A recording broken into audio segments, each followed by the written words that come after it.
belum. Selamat malam. Selamat malam. Apa kabar, Dokter Vita? Kabarnya alhamdulillah baik-baik aja. Tidak tertular COVID. Alhamdulillah Walaupun ya. setiap hari banyak banget kita dengar berita ya, teman-teman, saudara, pasien, semua tuh pada sedang terinfeksi COVID sekarang ini. Iya nih, mudah-mudahan sehat-sehat terus ya, Dok. Terima Amin. kasih loh, Mbak Vita. Aku panggil Mbak Vita aja boleh? Jangan ya, Ketahuan deh Dokter lebih Vita. tua ya.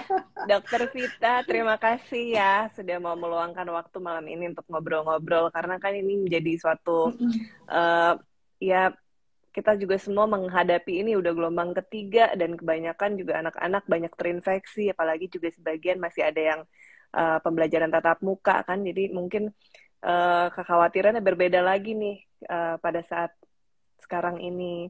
Gimana dok? Iya, betul. Betul ya, banyak anak-anak kalau sehari-hari di praktek lebih banyak nggak pasien anak yang tertular Omikron ini, varian Omikron? Dibandingkan kemarin ya, peaknya itu waktu tahun lalu kan Delta. sekitar Juli Agustus, sekarang lebih banyak anak-anak yang dirawat. Jadi kurang lebih kalau bisa dibilang sekitar 20% adalah anak-anak gitu. Tapi kan yang dirawat itu hanya sebagian kecil kan. Lebih banyak lagi yang sedang terinfeksi namun tetap melakukan isoman, karena kan kalau yang Omikron ini gejalanya tidak begitu berat. Namun demikian, minta tolong juga sama semuanya, jangan pernah meremehkan infeksi COVID-19 ini gitu. Mau itu Delta yang kemarin kita udah lewat ataupun Omikron ini. Jadi kan kayaknya sekarang ini banyak sekali orang yang abai sama protokol kesehatan kan.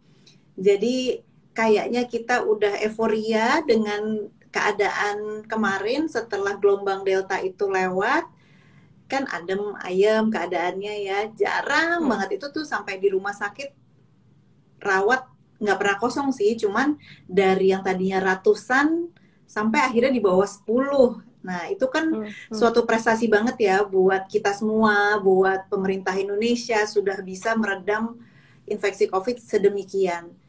Namun setelah liburan dari luar negeri, banyak sekali nih teman-teman yang pulang terkena virus atau bahkan membawa virus gitu. Jadinya lah kita menghadapi gelombang ketiga ini dengan varian Omikron gitu, Dokter Kianti. Iya ya, memang mungkin juga karena abai atau mungkin juga udah bosen dengan prokes dan lain-lain ya, udah pingin Iya, betul, jalan-jalan dan setuju. lain-lain. Nah, kalau gejalanya sendiri lebih ringan ya dibandingkan yang varian Alpha atau Delta. Gejalanya apa aja sih biasanya yang Yang paling ini banyak? agak susah ya gejalanya gitu. Jadi dari range-nya tuh luas banget. Dari yang tidak punya gejala sampai kalau pada anak-anak itu biasanya mereka datang yang dirawat nih, datang dengan demam tinggi 39 sampai 40 lebih, lalu dehidrasi. Nah, kalau pada anak-anak yang lebih besar, mereka tuh bilang ini tenggorokannya nggak enak gitu, dibilang nyeri menelan tapi nggak sampai segitunya. Nah, jadi setelah itu kalau misalkan anaknya kecil-kecil nih di bawah 5 tahun, biasanya mereka juga suka disertai dengan diare gitu. Batuk pilek ada, tapi so far sih saya belum pernah dapet yang sampai berat sekali gitu. Jadi dari sekian banyak pasien yang dirawat tuh yang sampai terkena pneumonia, radang paru-paru ya, pneumonia tuh ya masih bisa dihitung sama jari deh gitu.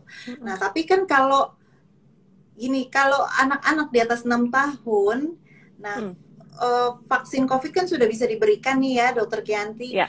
Jadi mereka lebih terlindung. Nah, PR-nya adalah anak yang kecil-kecil ini nih, yang di bawah 6 tahun gitu. Jadi mereka murni belum pernah divaksinasi dan biasanya jadi gejalanya lebih berat.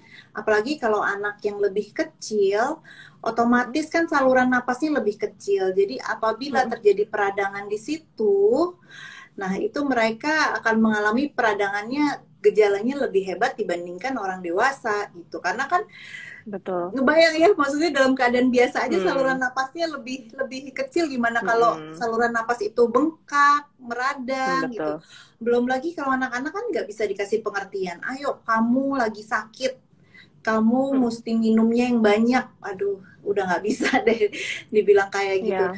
Nah, selain itu nih, pada anak-anak yang harus diperhatikan, walaupun sakit COVID-nya santai-santai aja nih ya, Dokter Kianti mau papa semua, kita juga harus aware 2-6 minggu setelah infeksi COVID-19 ini dapat terjadi yang namanya multisystem inflammatory syndrome in children, atau singkatannya MISC gitu.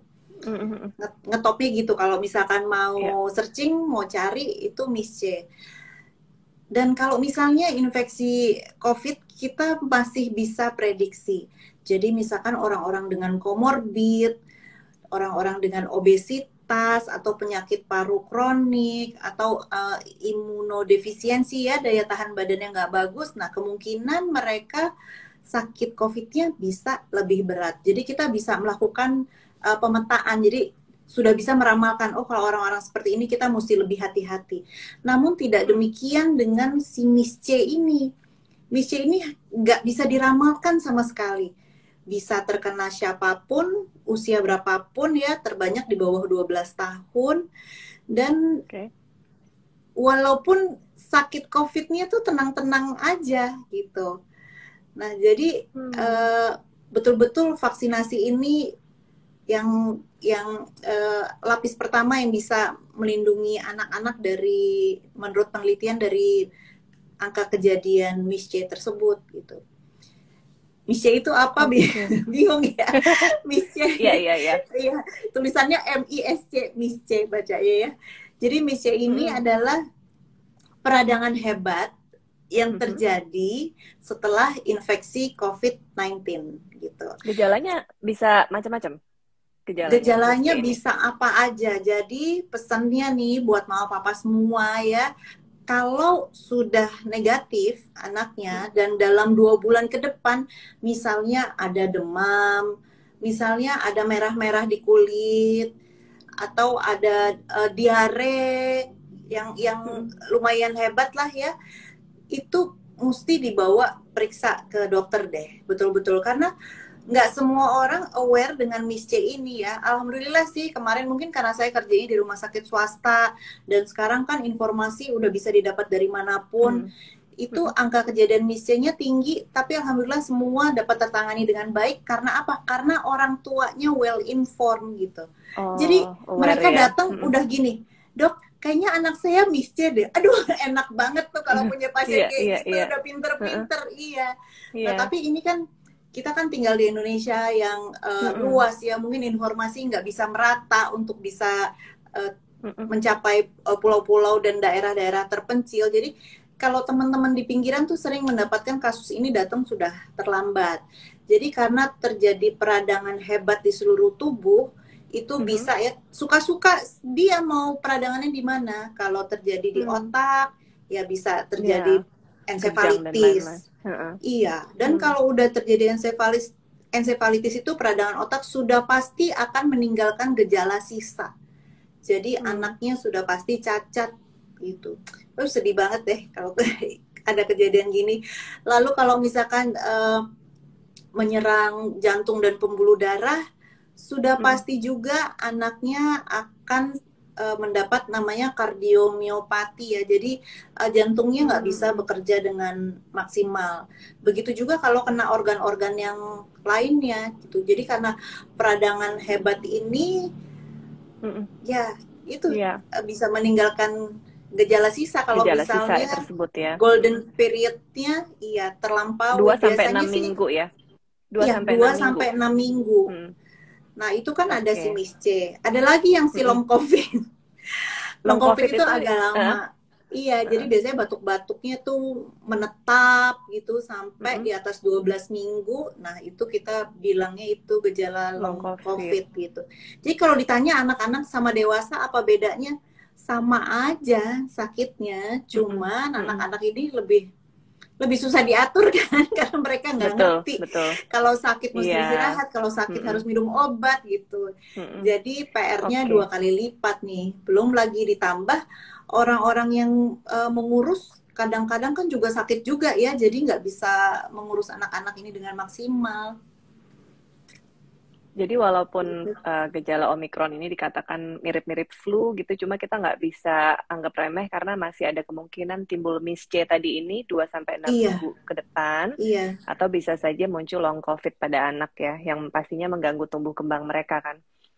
iya dokter. Iya, Gitu.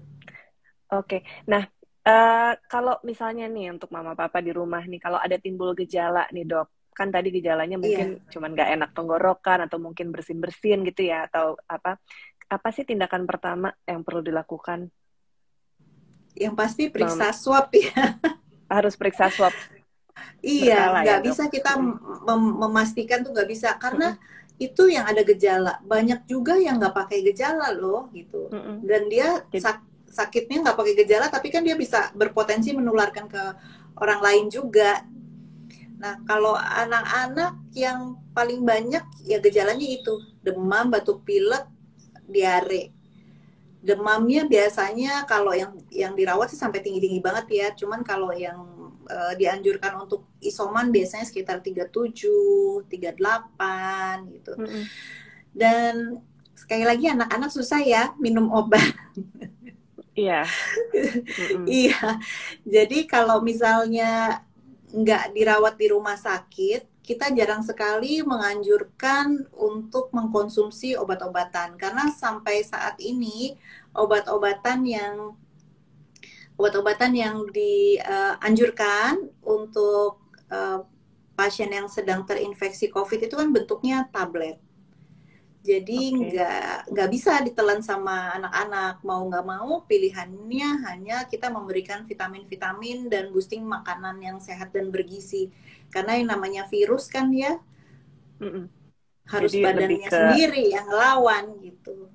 lebih ke mengatasi simptomnya ya dok kalau memang isoman ya. Mungkin obat-obat Iya. apa saja sih yang harus selalu ada nih di rumah untuk Jadi panduan kalau isolasi misalnya mandiri?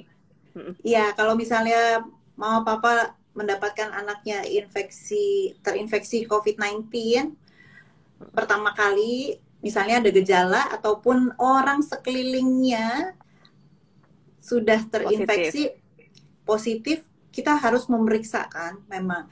Itu kan Mm-mm. anjurannya setiap satu yang positif kita mesti periksanya 30 Periksa. orang di sekeliling kita. Itu kan yang paling bagus. Cuman at least kita periksa dulu satu rumah. Nah, apabila mendapati anak-anak Anda itu positif, pertama yang pasti nggak boleh panik ya. Walaupun sebagai Mm. mama-mama yang nggak mungkin juga nggak panik. Betul. Pertama yang Mm. diberikan itu kalau anak-anak eh, gejalanya betul-betul simptomatis ya. Pemberian obat benar-benar simptomatis menurut gejala aja. Kalau batuk kasih obat batuk, kalau pilek kasih obat pilek, kalau demam kasih obat demam. Vitamin Mm. tambahan hanya vitamin C, vitamin D, sama zinc, ZN. Mm. Udah dicoba itu Oke. aja dulu. Kalau misalkan 3 hari nggak ada perbaikan ya mau nggak mau sih kita harus Di- bawa ke rumah sakit untuk bisa diinfus dan pemberian obatnya juga biasanya kita kasih obat infus gitu karena Mm. obat yang mungkin mau papa dokter Kianti tahu tuh yang Mm. top sekarang ya Favipiravir itu atau itu kan nggak Iya. bisa dimakan karena tablet sekali Makan. makan Mm. 8 tablet loh sehari 16 tablet impossible kalau Iya, buat iya, iya. anak-anak. Uh, Jadi biasanya mm. mereka yang dirawat itu akan mendapatkan obat infus 5 hari lah, remdesivir namanya. Nah Oke. semoga jangan ada yang sampai Jangan sampai ya. dirawat ya. Rumah sakit udah mulai penuh nih. Udah berapa persen dok kalau di tempat Dokter Vita ini kan juga ada kerja di rumah sakit yang menerima pasien COVID ya Iya, di Mayapada ya. iya di rumah Keterisiannya sakit lumayan. Mm-mm. full terus lah ya Lumayan antara meningkat ya 95% full. sampai 100%. Mm-mm. Iya, gitu. Mm-mm. Cuman kan Oke, ininya banyak ya. lumayan cepat ya perputarannya gitu. Jadi masih bisa lah menerima pasien walk-in yang datang ke instalasi gawat darurat. Ya. Jadi tadi disarankan kan kita kalau ada gejala atau ada riwayat kontak itu PCR swab ya dok ya. Minimal kitanya dan anggota satu rumah ya, keluarga satu rumah. Iya, Sebetulnya betul. bedanya apa sih antigen sama swab PCR dok? Jadi Kadang-kadang pertama kan, harga, pertama harga, iya pasti, harganya udah pasti. sepertiga, gitu. Jadi kalau sekarang ya, aduh alhamdulillah banget nih ya, harga udah murah banget. Saya pernah Udah ngerasain turun. waktu almarhum papa saya sakit, itu swab Mm-mm. PCR yang cepet itu sampai 4,5 juta loh. Gitu, karena ya nggak Wow. ada pilihan lain mau masuk ICU kan. Sekarang udah 200 ribuan kan, udah lumayan deh. Turunnya udah banyak banget. Jadi kalau zaman sekarang nih, pasien-pasien dan kita semua itu malah melakukan dua-duanya loh. Karena kalau antigen hasilnya kan cepet Mm. saat itu juga. Kalau PCR hasilnya kan lama ya, mesti menunggu. Beberapa jam. Mm-mm. Iya, paling cepat 6 jam Mm. lagi full gini. Nah, jadi antigen itu kapan bisa positif? Antigen itu mulai bisa positif itu biasanya hari kelima setelah paparan gitu. Kalau si Antigen. iya antigen. Kalau PCR Mm. lebih cepat dia 3 hari setelah paparan. Nah, Oh. ini kan dikatakan masa inkubasi dari Omikron itu cepat, cuma 2 hari gitu. Jadi misalnya hari Minggu saya ketemu sama pasien yang sakit gitu ya, Positif. terus positif dan dia berpotensi menularkan ke saya hari Minggu. Hari Mm-mm. Selasa, hari Selasa itu kan harusnya saya punya gejala. Nah, cuman kan zaman sekarang banyak banget yang nggak punya gejala. Nah, jadi kalau hari Mm-mm. Selasa nggak punya gejala, itu hari Rabu PCR sudah bisa positif.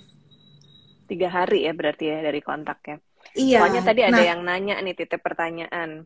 Banyak yang iya, hasil antigennya negatif, tapi pas PCR mm-mm. positif. Jadi ini bisa menjawab pertanyaan mereka ya. Karena Iya, memang PCR antigen itu lebih baru sensitif, positif setelah lebih 5 hari. duluan. Mm-mm. Mm-mm. Mm-mm. Gitu. Jadi kalau antigennya negatif, jangan seneng dulu gitu ya. Karena belum tentu kan. Kalau ada Iya, gejala. benar. Kalau harinya belum Heeh. masuk. Nah, makanya ini Mm-mm. banyak juga sih terjadi euforia yang benar-benar, wah, Iya. baru ketemu gitu kan. Baru ketemu terus langsung Mm, cek negatif, happy. Belum tentu. Karena kan inkubasinya belum kena nih gitu. betul. Nah, kalau nih pada mama papa yang anak-anaknya saat ini mungkin sudah terkonfirmasi positif ya di rumah, itu antigen atau PCR ulangnya kapan dok yang direkomendasikan? Setelah berapa hari? Kalau misalnya, jadi karena saking sulitnya kita menentukan Mm-mm. hari pertama sakit Mm-mm. itu kapan, nah kita Mm. menentukan hari pertama itu jadinya berdasarkan hasil antigen atau PCR positif. Karena kan gejalanya Oh, nggak oke. selalu ada. Mm. Betul, Nah, betul. nanti Mm-mm. untuk menghemat biaya, biasanya sih nanti aja gitu. Hari ke-10 baru dicek PCR ulang. Hari ke-10. Oke. Iya, tapi biasanya sih pada penasaran hari kelima udah ini udah udah pada PCR ulang lagi Nyoba. ngelihat kan dibanding-banding ini hasilnya berapa. Mm-mm. Kalau di rumah sakit itu hari kelima kita pasti ulang juga.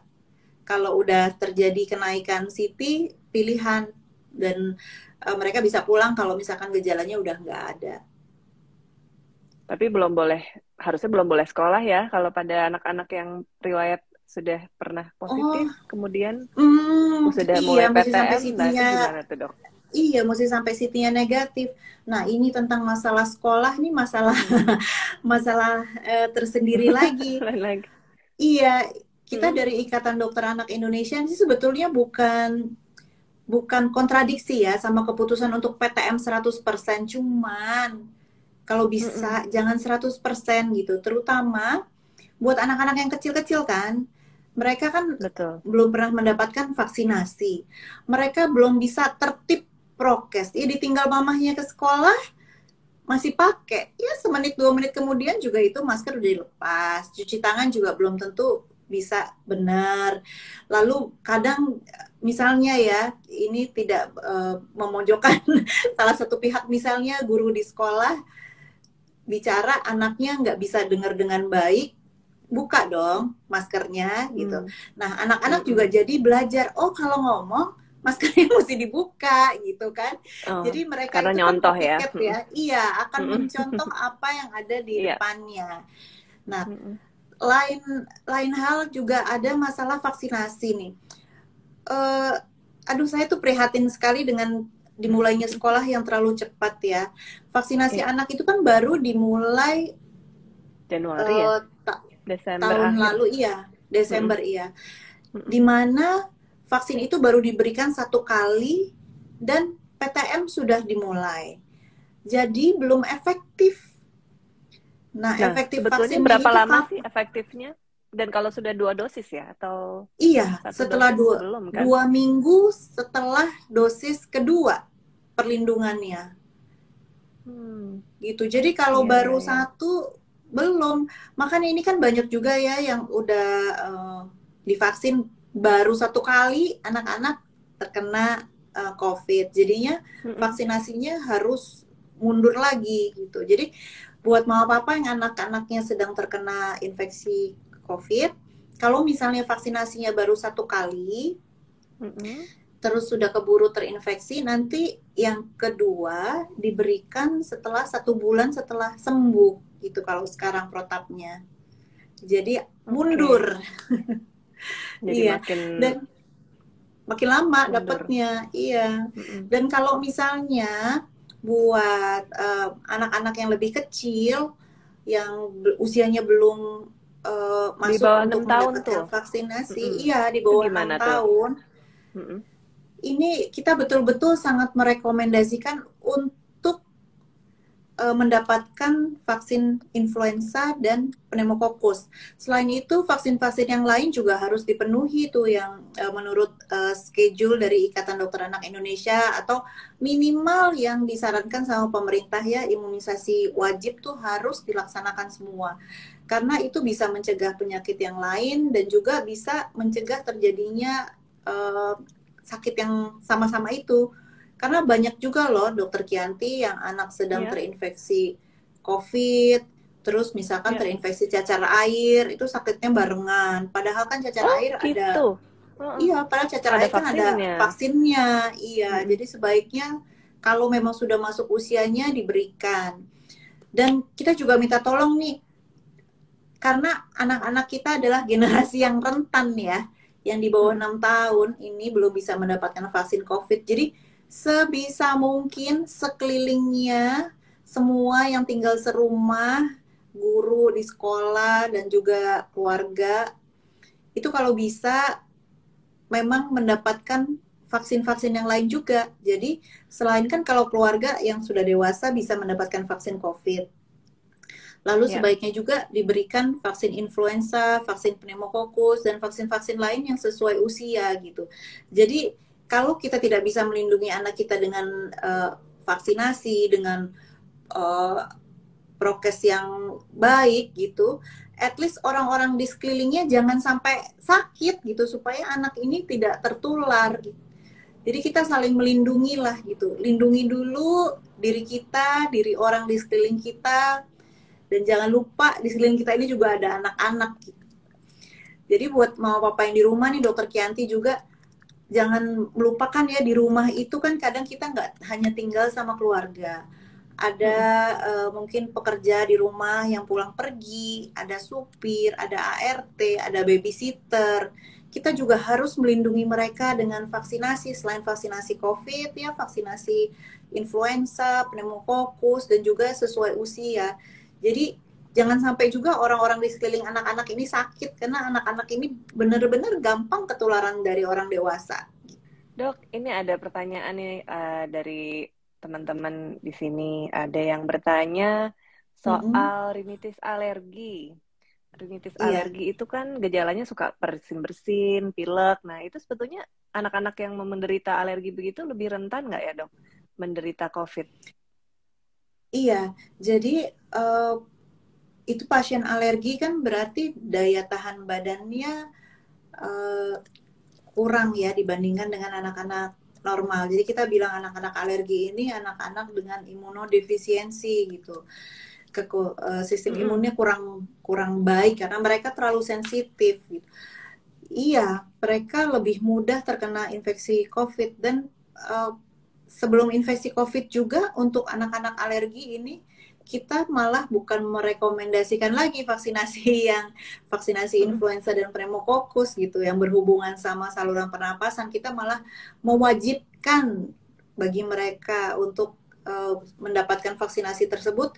Dan jangan lupa juga, kalau boleh saya tambahkan di sini, vaksinasi influenza itu diberikan di atas usia 6 bulan sampai usia berapapun dan hanya bertahan setiap 1 tahun. Jadi setiap 1 tahun kita harus mengulang. Dan untuk anak-anak yang di bawah 9 tahun, vaksinasi pertamanya itu 2 kali, jaraknya 1 bulan. Nah, kenapa sih influenza ini diberikan terus setiap setahun? Karena sama dia kayak vaksin COVID, kerjaannya bermutasi gitu. Jadi belum tahu ya nanti ini vaksinasi COVID apakah akan menjadi vaksinasi seperti influenza yang harus diulang setiap tahun. Nah, kalau misalnya vaksin pneumokokus hanya diberikan 1 kali pada usia 2 tahun ke atas. Tapi kalau di bawah 2 tahun itu vaksinasinya 3-4 kali tergantung usianya. Jadi intip-intip lah jadwal vaksinasi yang sudah direkomendasikan oleh Ikatan Dokter Anak Indonesia ya, Mama Papa ya. Dokter Vita, ada satu pertanyaan nih dari Rani Granita Halim. Anak saya sudah vaksin kedua, Dok, tapi setelah vaksin besoknya demam dan ternyata terinfeksi COVID. Yang saya tanyakan, apakah vaksin keduanya tetap efektif dan kenapa harus diulang? Apanya nih maksudnya diulang?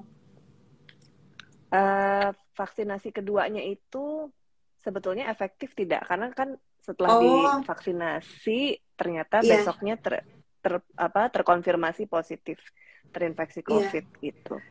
Nah, jadi kalau misalnya gini, kan berarti udah vaksinasi kedua. Kalau kita bicara hanya tentang vaksin, vaksin itu baru bekerja kan 2 minggu setelah vaksinasi kedua.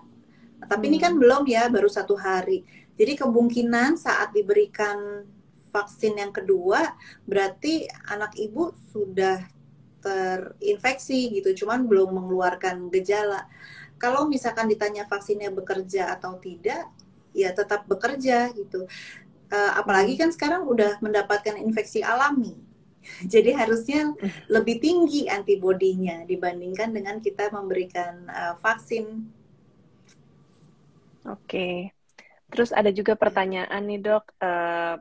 Rencana booster ketiga untuk usia anak nih, 6 sampai apa ada rencana nggak? Belum tahu sampai ya? sekarang, masih menunggu. Iya. Makanya anak-anak di rumah dulu ya, jangan dibawa keluar. Walaupun saya tahu sih, ngebayang ya stresnya 2 tahun anak-anak kecil itu di rumah terus gitu. Kalau mau dibawa keluar juga jangan ke tempat yang ramai, jauhi dulu keramaian. Karena umumnya anak-anak itu, pasien-pasien saya ya, Dokter Kianti, mau apa-apa semua, kalau ditanya kira-kira dapatnya dari mana? Pertama, walaupun mereka nggak pernah dibawa ke tempat keramaian, tapi biasanya kan zaman sekarang tinggalnya di klaster-klaster tuh. Setiap sore mereka suka naik stroller bareng gitu, atau main di playground bareng. Nah, di situ tuh jadi klaster perumahan ya, juga bukan klaster keluarga. Karena saya kan heran ya, suka kok anaknya aja sih yang positif, bapak ibunya enggak gitu loh, sementara anaknya bayi. Oh iya, ternyata dari kayak gitu, walaupun nggak pernah dibawa ke tempat keramaian, tapi ya ternyata di dalam kompleks itu ada juga. Jadi dari itu ya, teman-teman main, tetangga dan lain-lain itu sakitnya barengan kan jadinya tuh kecil-kecil. Oke, makanya sebenarnya mama papanya juga kadang-kadang bisa aja jadi nularin ya, Dok. Nah, sebetulnya ada rekomendasinya kalau orang tua masih kerja keluar nih, masih sering keluar rumah ya, itu gimana sih? Harus PCR per 1 minggu sekali kah? Atau gimana nih dok? Ada rekomendasi? Iya, iya sih. Mesti begitu ya. Ya tergantung sih perginya kemana. Perginya, Riwayat iya, kontak. ketemu paparan atau indoor, outdoor itu betul-betul pengaruh. Sebetulnya sama aja sih kalau ditanya ya, kita nih sebagai tenaga kesehatan kan kita juga pergi setiap hari. Bahkan orang lain Betul. menjauhi tempat COVID, kita mendatangi sarang COVID gitu. Iya. Tapi alhamdulillah ya, bukannya jumawa, alhamdulillah sih sampai sekarang saya belum pernah terinfeksi COVID. Jadi minta tolong juga sama semuanya, jangan lalai, jangan abai sama protokol kesehatan. Karena hanya itu yang bisa melindungi kita saat ini. Kan terbukti juga walaupun sudah vaksin, kita tetap bisa tertular. Walaupun gejalanya jadi tidak parah ya, tapi kan tetap aja Betul. aktivitas jadi terganggu karena mesti isoman Betul. minimal 10 hari. Iya, ngebayang ya. Belum lagi ada kemungkinan tadi Miss C tadi atau long COVID dan Iya, sebenarnya menularkan mau yang hindari ya lain. jangan sampai. Iya, betul. Tadi ini banyak pertanyaan tapi nggak bisa di scroll nih Dokter Vita. Nah kalau lagi error nih nggak tahu kenapa. Jadi tadi Dokter Vita sudah kasih paparan kalau untuk anak-anak yang Iya, di bawah 6 tahun yang belum bisa mendapatkan vaksinasi COVID, lengkapilah vaksinasi yang sudah dianjurkan dan dijadwalkan. Seperti tadi influenza, pneumococcus, varicella, ya dok ya. Dan itu semua iya bisa betul. tinggal dilihat di jadwal vaksinasi anak untuk segera dilengkapi gitu ya dok ya. Karena biar terhindar juga dari infeksi lainnya gitu kan. Halo, Iya. betul. Lalu, sorry nih ada pertanyaan lagi.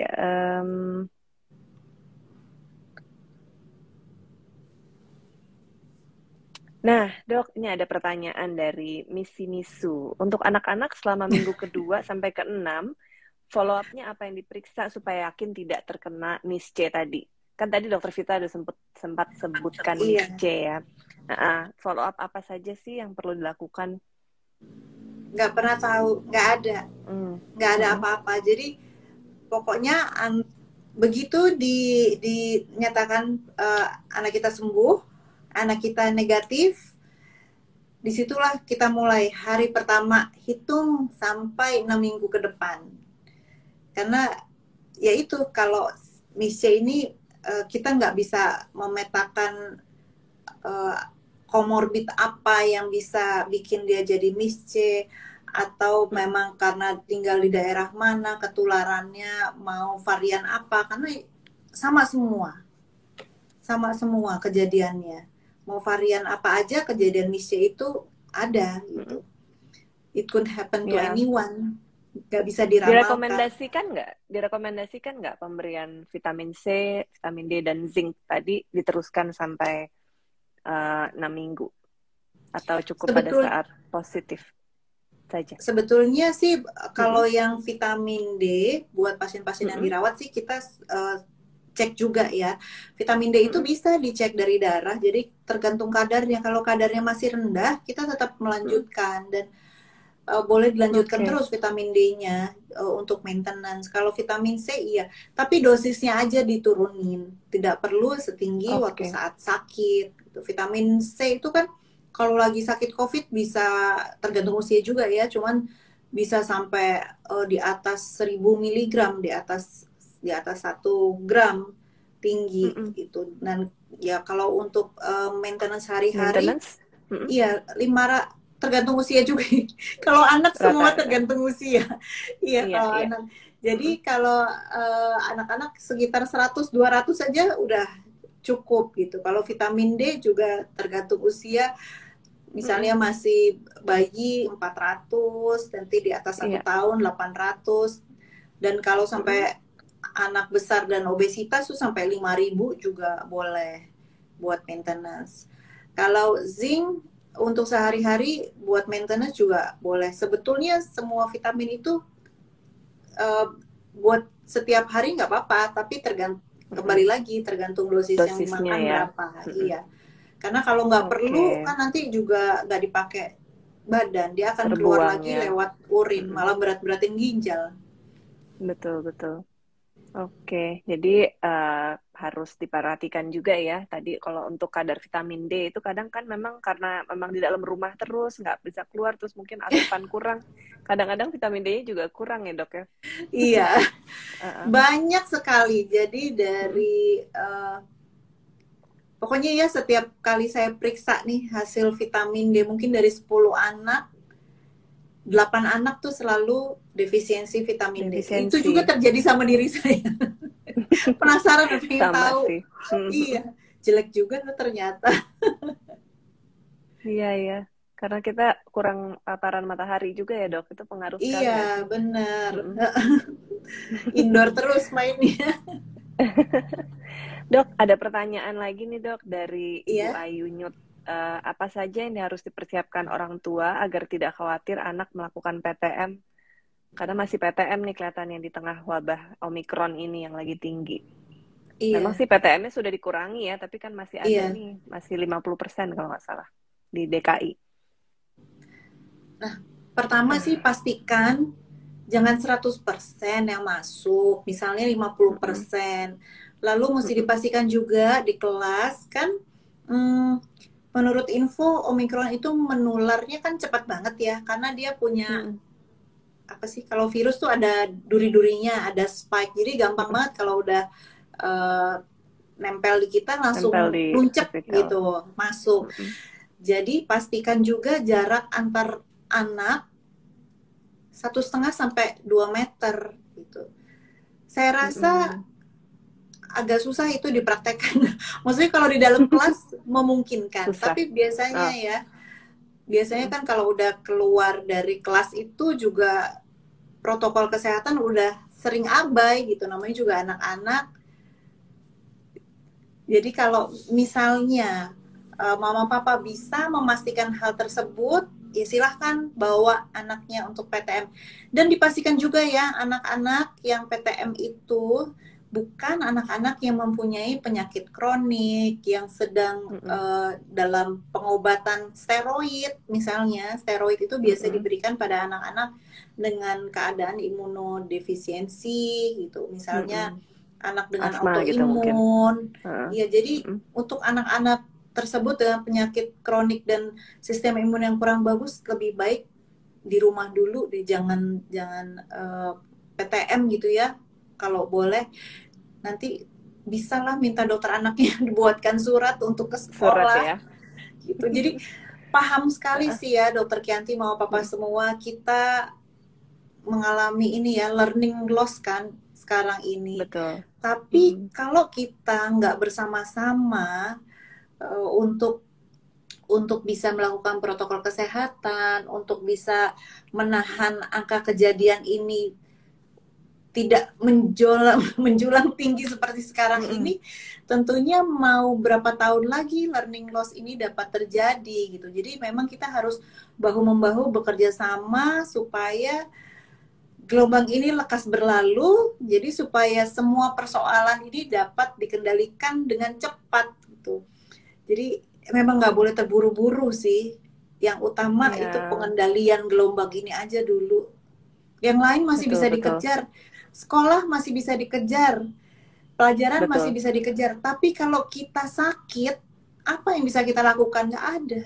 Gitu. Jadi Iya, sehat aja betul. dulu. Benar, benar, benar. Iya, jadi mungkin kalau yang bisa dipastikan, ya memastikan di sekolahnya ventilasinya juga bagus ya mungkin ya. Itu juga salah satu Oh ya, iya, pasti itu. berpengaruh ya. Mm-mm. Dan selalu anak-anaknya jaga jarak, mungkin juga Cuci jam pelajaran tangan belum mesti cuci berkali-kali. tangan. Ini kayaknya nggak Mm-mm. usah anak-anak deh. Kita sekarang juga Iya, udah mulai abai ya. Dulu kayaknya mm-mm. pas baru-baru COVID, dikit-dikit cuci Oh tangan, iya, dikit-dikit cuci tangan. Heeh, Sekarang ya betul. udah nggak sesering itu ya untuk melakukan cuci Mm-mm. tangan. Iya, tangannya lama-lama juga kering banget ya sebenarnya kan Oh, cuci tangan ada yang terus. curhat nih. Tapi ya mau nggak mau harus, kalau nggak kan memang kita harus harus protokol kesehatannya harus dijalankan terus ya, Dokter Vita ya. Dokter Iya, Vita, tanpa terasa ini udah 40 menit dan sudah banyak sekali ya paparan yang diberikan. Kita ada hadiah dari Futsal nih dok untuk 2 pertanyaan terbaik. Boleh bantu pilih nggak dok tadi pertanyaannya yang mana? pertanyaannya yang Dari tadi tanya Mm-mm. itu saya lupa namanya yang antigen sama kenapa nggak ke detect udah cek Ah, iya, antigen? hari ketiga ya. Karena kalau Iya, antigen tadi kan lebih lama ya untuk sensitivitasnya dibandingkan PCR. iya. Sama Oke, satu lagi yang ya. baru divaksin COVID kedua, terus besoknya sakit. Aduh, sedih banget ya, Mama. Semoga Iya, badai lekas berlalu. mudah-mudahan cepat berlalu ya. Ini hari ini 36.000 nih, nggak tahu nih. Mudah-mudahan sih sudah hampir Iya, sampai puncak ya. iya, betul. Ini juga dari tadi pagi udah kayak ini ya, pusat informasi. Udah nggak tahu Heeh. deh, orang banyak banget yang nanya dari yang kenal sampai udah nggak kenal gitu. Mm-mm. Saya udah sampai, aduh kasihan juga ya. Kalau deket-deket kan kita masih bisa tolong ya, oh ke rumah sakit sini aja gitu. Cuman kalau tempatnya jauh-jauh kan kita nggak tahu situasi juga ya di sana seperti Mm-mm. apa. Gitu. Itu cari ruang rawat dok untuk anak-anak Iya, cari ruang atau rawat. Kebanyakan sih anaknya udah udah ya vaksin? belum yang kecil-kecil. Oh Cuma belum. udah demam 39, 40 Mm-mm. gitu. Nggak mau Jadi kan minum, nggak mamahnya mau makan panik. deh kalau udah kayak gitu ya. Iya, sedih pada ngirim-ngirimin foto, video anaknya udah kayak gini dok gitu. Dehidrasi. Mm-mm. Oke, Lemes. terima kasih banyak Dokter Vita. Mungkin ada sedikit closing statement aja. Tadi udah banyak banget sih sebenarnya yang bisa di. Pokoknya mudah-mudahan kita bisa melewati gelombang ketiga ini dengan baik ya. Iya, Mungkin sedikit closing statement dok. amin. Amin. Iya, jadi buat mama papa semua, minta tolong kita saling bahu-membahu untuk bisa menghadapi gelombang ketiga COVID-19 ini. Nah, untuk anak-anak yang belum divaksin, segera berikan vaksinasi COVID pada anak-anak. Dan untuk usia yang masih belum mendapatkan vaksinasi COVID, sebaiknya diberikan vaksinasi influenza dan pneumokokus. Dan kita jangan melupakan orang-orang di sekeliling anak-anak kita tersebut untuk juga mendapatkan vaksinasi COVID dan vaksinasi lain yang disarankan sesuai usia, agar anak kita selalu terlindung dari penyakit-penyakit penular yang sebetulnya ada vaksinnya. Intinya Benar, jangan sampai betul. nyesel deh. Biarin kalau buat anak lebay dikit ya dokter Kianti, nggak apa-apa. Nggak apa-apa, betul, betul banget. Karena kalau udah sakit, udah segalanya susah ya. Mau mengejar ke tumbuh Mm-mm. kembangnya susah, kemudian juga akan mengganggu belajarnya juga pasti kan.